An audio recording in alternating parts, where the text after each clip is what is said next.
कौसल्या सुप्रजा रामपूर्वा सन्ध्या प्रवर्तते उत्तिष्ठ नरशार्दूल कर्तव्यं दैवमाह्निकम् कौसल्या सुप्रजा रामपूर्वा सन्ध्या प्रवर्तते उत्तिष्ठ नरशार्दूल कर्तव्यं दैवमाह्निकम् उत्तिष्ठोत्तिष्ठ गोविन्द उत्तिष्ठ गरुडध्वज उत्तिष्ठ कमलाकान्ता त्रैलोक्यं मङ्गलं कुरु उत्तिष्ठोत्तिष्ठ गोविन्द उत्तिष्ठ गरुडध्वज उत्तिष्ठ कमलाकान्ता त्रैलोक्यं मङ्गलं कुरु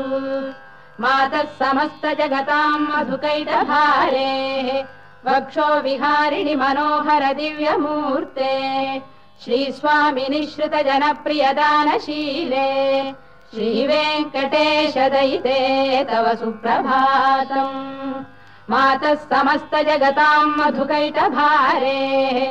वक्षो विहारिणि मनोहर दिव्यमूर्ते श्रीस्वामिनि श्रुत जनप्रियदानशीले श्रीवेङ्कटेश दयिते तव सुप्रभातम् तव सुप्रभातमरविन्दलोचने भवतु प्रसन्नमुखचन्द्रमण्डले विधिशङ्करेन्द्रवनिताभिरर्चिते वृषशैलनाथ दयिते दयानिधे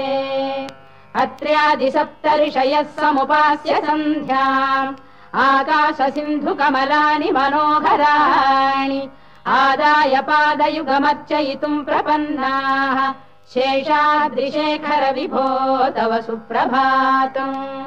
पञ्चाननाब्ज भव षण्मुखवासवाद्याः त्रैविक्रमादिचरितम् विबुधास्तुवन्ति भाषापतिः पठति वासरशुद्धिमारात् शेषाद्रिशेखर विभो तव सुप्रभातम् ईषत्प्रफुल्ल सरसीरुहनारिकेलपूगद्रुमादिसुमनोहर पालिकानाम् आवाति मन्दमनिलः सह दिव्यगन्धैः शेषाद्रिशेखर विभो तव सुप्रभातम् उन्मील्य नेत्रयुगमुत्तम पञ्जरस्थाः पात्रावशिष्ट कदलीफलपायसानि भुक्त्वा सलीलमथकेलिशुकाः पठन्ति शेषाद्रिशेखर विभो तव सुप्रभातम् तन्त्री प्रगर्ष मधुरस्वनया विपञ्च गायत्यनन्दचरितम् तव नारदोऽपि भाषा समग्रमसकृत्करचार रम्यम् शेषाद्रिशेखर विभो तव सुप्रभातम् भृङ्गावळी च मकरन्दरसानुविद्ध झङ्कारगीतनिनदैः सह सेवनाय वीर्यात्युपान्त सरसी कमलोदरेभ्यः शेषाद्रिशेखर विभो तव सुप्रभातम् योषा गणेन वरदध्नि विमथ्यमाने घोषालयेषु दधिमन्थन तीव्र घोषाः रोषात् कलिम् विदधते ककुभश्च कुम्भाः शेषाद्रिशेखर विभो तव सुप्रभातम् पद्मेश मित्र शतपत्र गतालिवर्गाः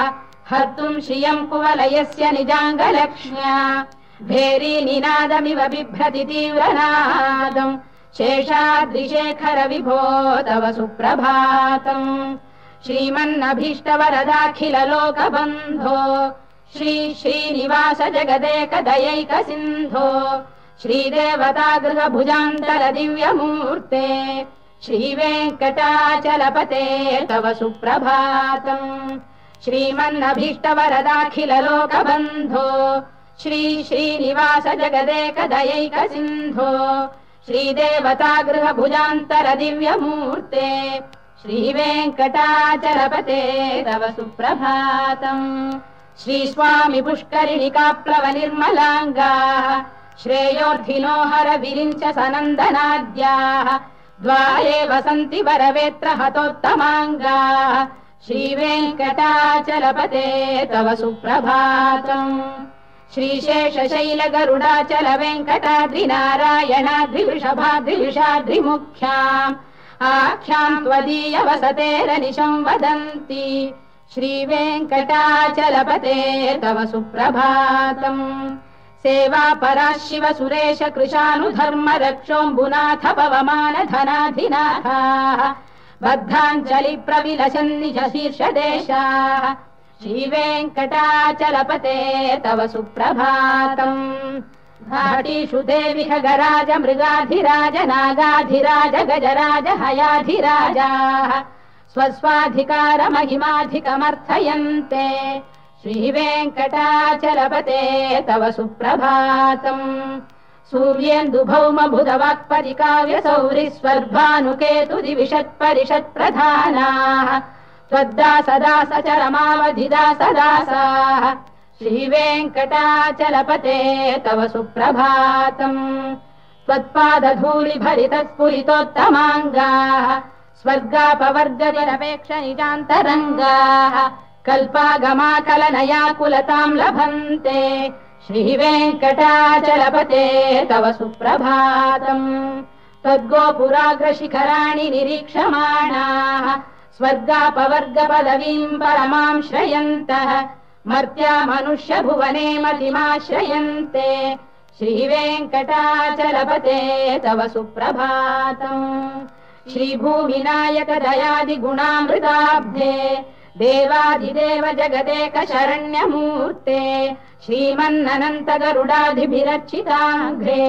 श्रीवेङ्कटाचलपते तव सुप्रभातम् श्रीपद्मनाभ पुरुषोत्तम वासुदेव वैकुण्ठ माधव जनार्दन चक्रपाणे श्रीवत्स चिह्न शरणागत पारिजात श्रीवेङ्कटाचलपते तव सुप्रभातम् कन्दर्पदर्पहर सुन्दर दिव्यमूर्ते कान्ताकुजाम्बुरुह कुड्मललोल दृष्टे कल्याण निर्मल गुणाकर दिव्यकीर्ते श्रीवेङ्कटाचलपते तव सुप्रभातम् मीनाकृते कमठकोल नृसिंहवर्णिन् स्वामीन् परश्वत तपोधन रामचन्द्र शेषांश रामयदुनन्दन कल्किरूप श्रीवेङ्कटाचलपते तव सुप्रभातम् लीलालवङ्ग घनसार सुगन्धितीर्थम् दिव्यम् वियस्सरिति हेम घटेषु पूर्णम् धृत्वाद्य वैदिक शिखामणयः प्रहृष्टाः तिष्ठन्ति वेङ्कटपते तव सुप्रभातम् भास्वानुदेति विगचानि सरोरुहाणि सम्पूरयन्ति निनदैः कगुभो विहङ्गाः श्रीवैष्णवाः सततमर्थितमङ्गलास्ते धामाश्रयन्ति तव वेङ्कट सुप्रभातम् ब्रह्मादयः सुरवराः समहर्षयस्ते सन्तः सनन्दन मुखास्तव योगिवर्याः धामान्तिके तव हि मङ्गलवस्तु हस्ताः श्रीवेङ्कटाचलपते तव सुप्रभातम् लक्ष्मीनिवास निरवद्य गुणैक सिन्धो संसार सागर समुत्तरणैकसेतो वेदान्त वेद्य निज वैभव भक्त भोग्य श्रीवेङ्कटाचलपते तव सुप्रभातम् लक्ष्मीनिवास निरवद्य गुणैक सिन्धो संसार सागर समुत्तरणैकसेतो वेदान्त वेद्य निज वैभव भक्त भोग्य श्रीवेङ्कटाचलपते तव सुप्रभातम् इत्थम् वृषाचलपतेरिह सुप्रभातम् ये मानवाः प्रतिदिनम् पठितुम् प्रवृत्ताः तेषाम् प्रभात समये स्मृतिरङ्गभाजाम् प्रज्ञाम् परार्थसुलभाम् परमाम् प्रसूते इत्थम् वृषाचलपतेरिह सुप्रभातम् ये मानवाः प्रतिदिनम् पठितुम् प्रवृत्ताः तेषाम् प्रभात समये स्मृतिरङ्गभाजाम् प्रज्ञाम् परार्थसुलभाम् परमाम् प्रसूते कमलाकुचूचुक कुङ्कुमतो नियतारुणितातुलनीलतनो कमलायतलोचन लोकपते विजयी भव वेङ्कटशैलपते कमलाकुचूचुक कुङ्कुमतो नियतारुणितातुलनीलतनो कमलायतलोचन लोकपते विजयी भव वेङ्कटशैलपते सचतुर्मुख षण्मुख पञ्चमुख प्रमुखाखिल दैवत मौलिमणे शरणागत वत्सल सारनिधे परिपालय मां वृषशैलपते अतिवेलतया तव दुर्विषहैरनुवेलकृतैरपराधशतैः भरितं त्वरितं वृषशैलपते परया कृपया परिपाहि हरे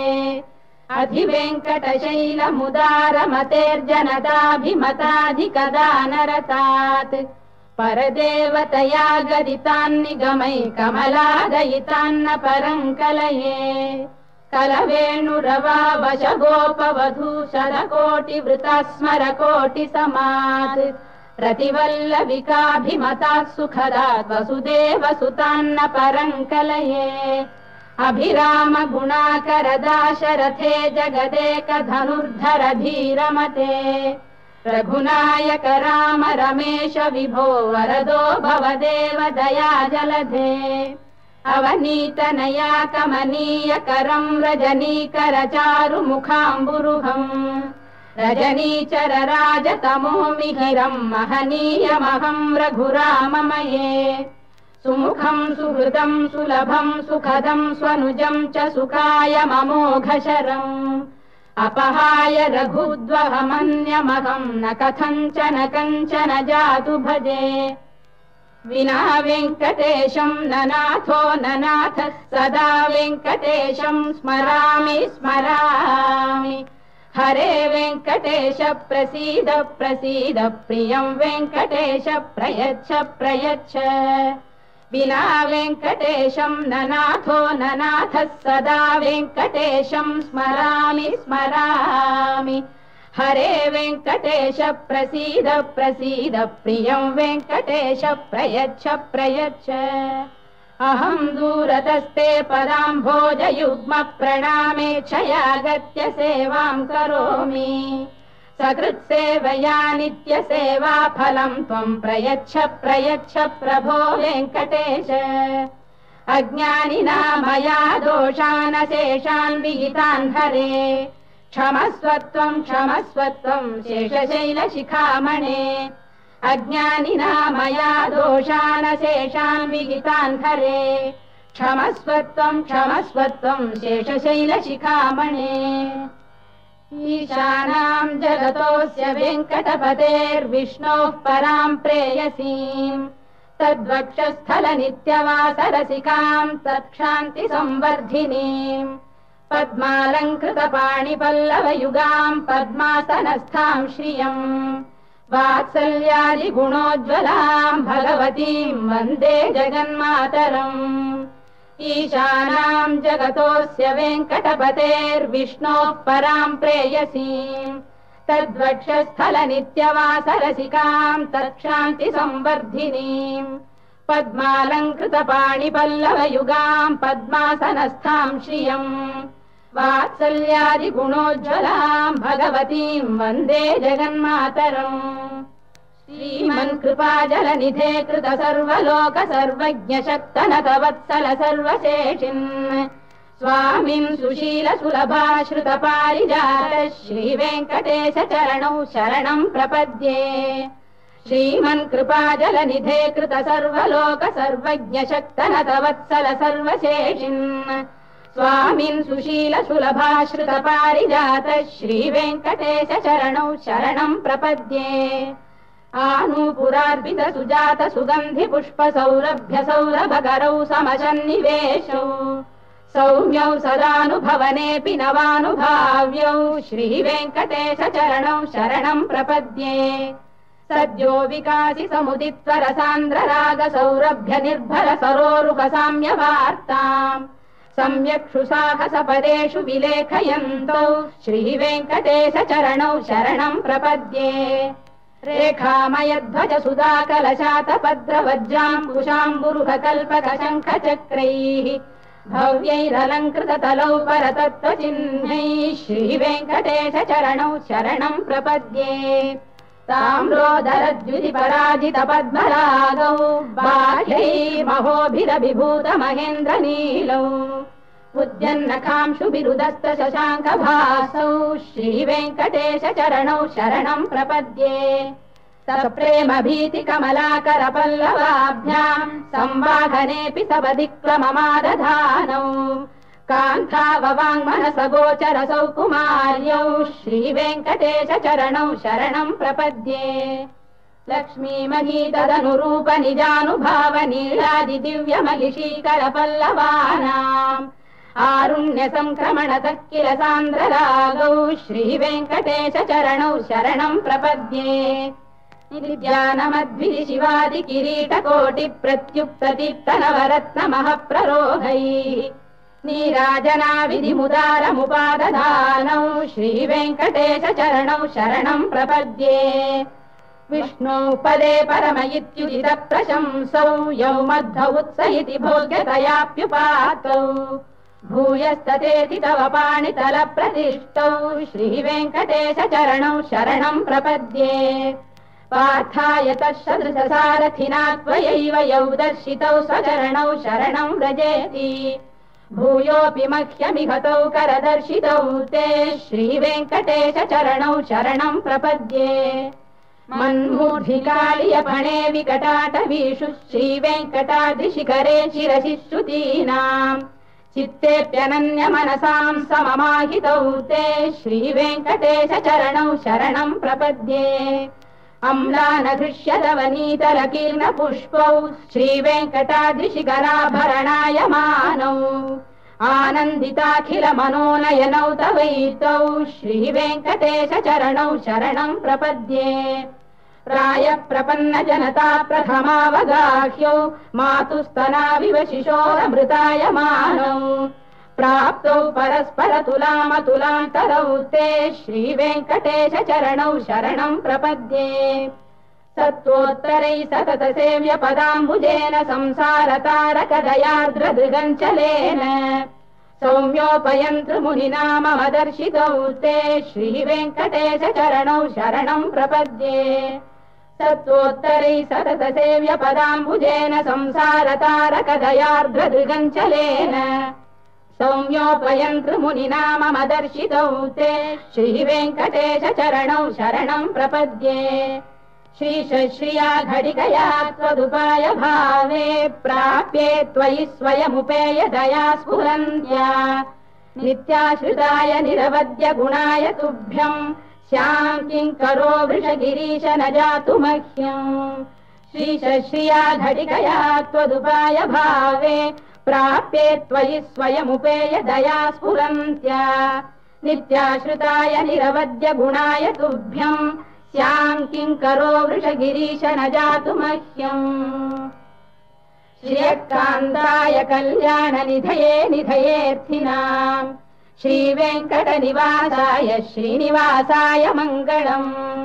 श्रियकान्ताय कल्याणनिधये निधयेऽर्थिनाम् श्रीवेङ्कटनिवासाय श्रीनिवासाय मङ्गलम् लक्ष्मी सविभ्रमालोकसुभ्रू विभ्रम चक्षुषे चक्षुषे सर्वलोकानां वेङ्कटेशाय मङ्गलम् श्रीवेङ्कटाद्रिशृङ्गाग्रमङ्गलाभरणाङ्गये मङ्गलानां निवासाय श्रीनिवासाय मङ्गलम् सर्वावयव सौन्दर्य सम्पदा सर्वचेतसाम् सदा सम्मोहनायास्तु वेङ्कटेशाय मङ्गलम् नित्याय निरवध्याय सत्यानन्दचिदात्मने सर्वान्तरात्मने श्रीमद्वेङ्कटेशाय मङ्गलम् स्वतः सर्वविदे सर्वशक्तये सर्वशेषिणे सुलभाय सुशीलाय वेङ्कटेशाय मङ्गलम् परस्मै ब्रह्मणे पूर्णकामाय परमात्मने प्रयुञ्जे परतत्त्वाय वेङ्कटेशाय मङ्गलम् आकालतत्त्वमशान्तमात्मनामनुपश्यताम् अतृप्त्यमृतरूपाय वेङ्कटेशाय मङ्गलम् प्रायः स्वचरणौ पुंसाम् शरण्यत्वेन पाणिना कृपयादिशते श्रीमद्वेङ्कटेशाय मङ्गलम् दयामृततरङ्गिण्यास्तरङ्गैरिव शीतलैः अभाङ्गैः सिञ्चते विश्वम् वेङ्कटेशाय मङ्गलम् श्रद्भूषाम्बरहेतीनाम् सुषमावकमूर्तये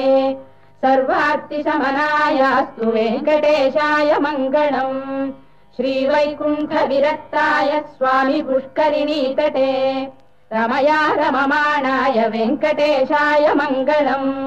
श्रीवैकुण्ठविरक्ताय स्वामी पुष्करिणीतटे रमया रममाणाय वेङ्कटेशाय मङ्गलम् श्रीमत्सुन्दरजामातृमुनिमानसवासिने सर्वलोकनिवासाय श्रीनिवासाय मङ्गलम् मङ्गलाशासनपरैर्मदाचार्य पुरोगमैः सर्वैश्च पूर्वैराचार्यैः सत्कृतायास्तु मङ्गलम्।